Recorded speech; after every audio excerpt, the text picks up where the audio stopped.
Conakry. I'm farm manager. We farm 1,000 hectares of land in mid-Wales. We have around 800 head of cattle, including 550 dairy cows.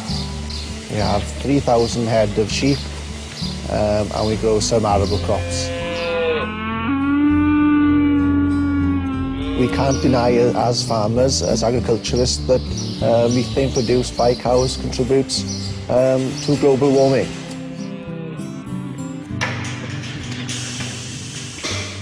I'm David Davis. I work at the Institute of Biological, Environmental and Rural Sciences at Aberystwyth University.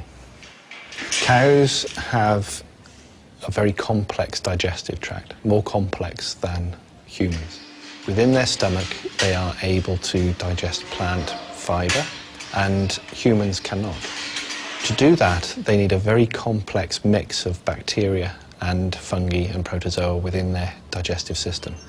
Now, these microorganisms do not have access to oxygen, and the food that we eat as people gets converted into carbon dioxide and water. Because ruminants in the rumen don't have access to oxygen, they need to produce a different range of end products. And one of the key ones from the rumen is methane. When you compare with carbon dioxide, methane is 21 times more potent. The cow eats the feed in front of it, and it goes into its stomach, and as a result of that, the cow burps a lot. And this gas, which is produced when the animal burps, is one of the gases linked to warming and the greenhouse effect.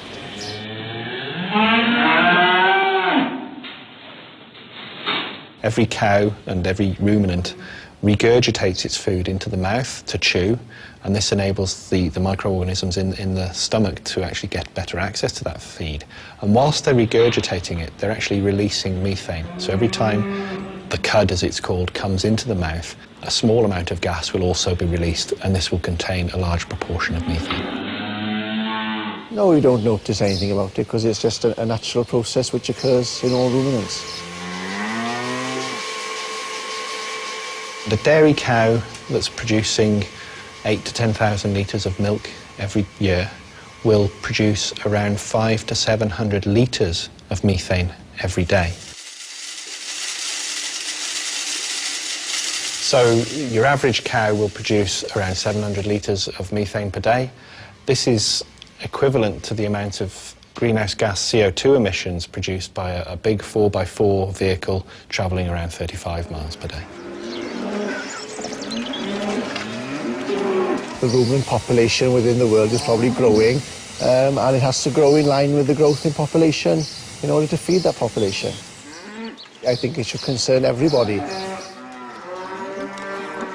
In 2006, the Food and Agriculture Organization of the UN, the FAO, published an important report which first brought the link between livestock farming and climate change to light.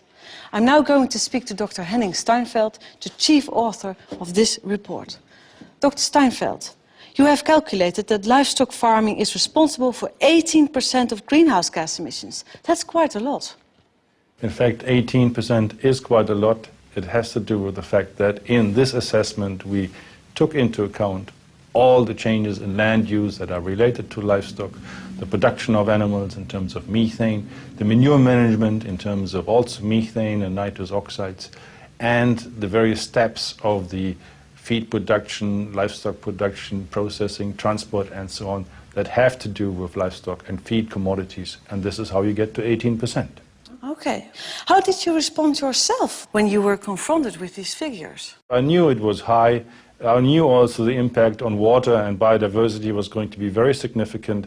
I didn't expect it to be quite as high, but this is the figure we came up with. And what do you think? What was the most shocking, amazing conclusion from your report? Well, I think one of the issues is that this huge environmental impact that livestock have is not well understood by the public. It is not even well understood by the farmers themselves. So there is actually a strong case for regulating the livestock sector much more than is currently the case. Thank you. Everyone is talking about global warming and trying to find out why it is happening. But how can it be that livestock farming is hardly ever mentioned as one of its causes? Certainly when more and more scientists have made the link between livestock farming and climate change.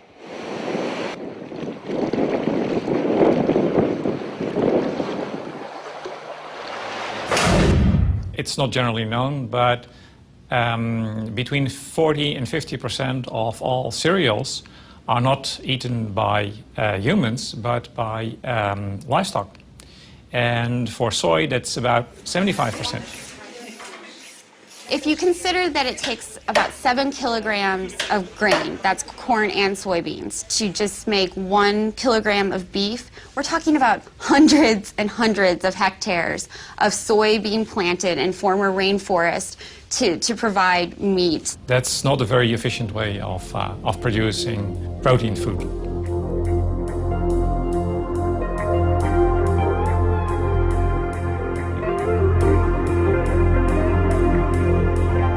The soy is being imported from places like Brazil. Brazil has the biggest soy export market in the world, and their soy production has grown since the 1960s, something like 57 times. So they're just producing more soy than ever before.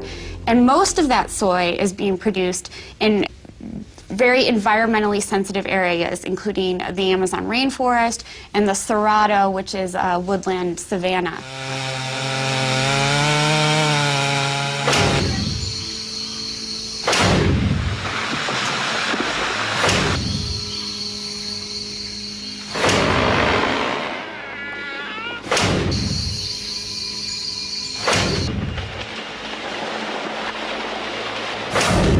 What can I say? It's a disaster.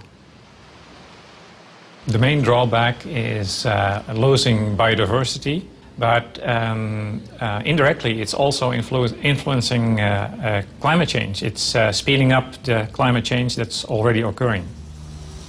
Carbon sinks are places in the world like the rainforest or the Cerrado or some agricultural lands that soak up and sequester carbon. And when those are lost, we're losing a very important tool in the fight against global warming.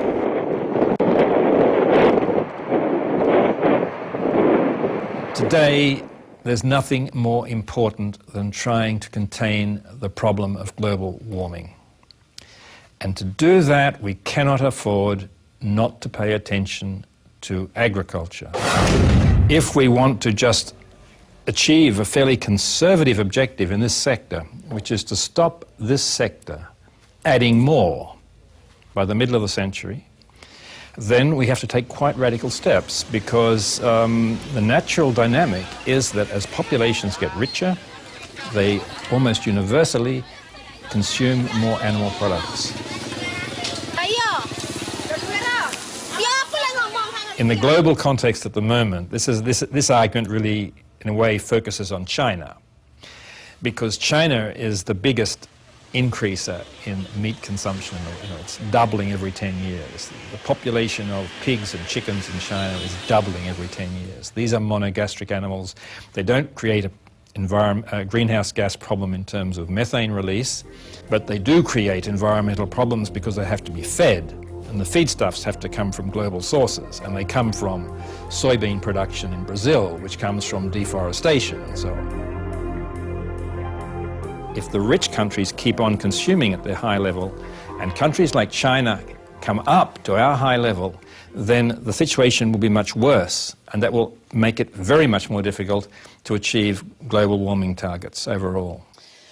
So it's rather strange that most governments only focus on quick fixes, like taxes on gas guzzlers. Certainly when you realize that research shows that in a year, a cow in the Netherlands will produce just as many greenhouse gas emissions as a car that drives 70,000 kilometers.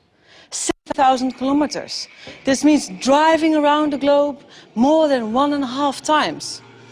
In a medium-sized car, I should add.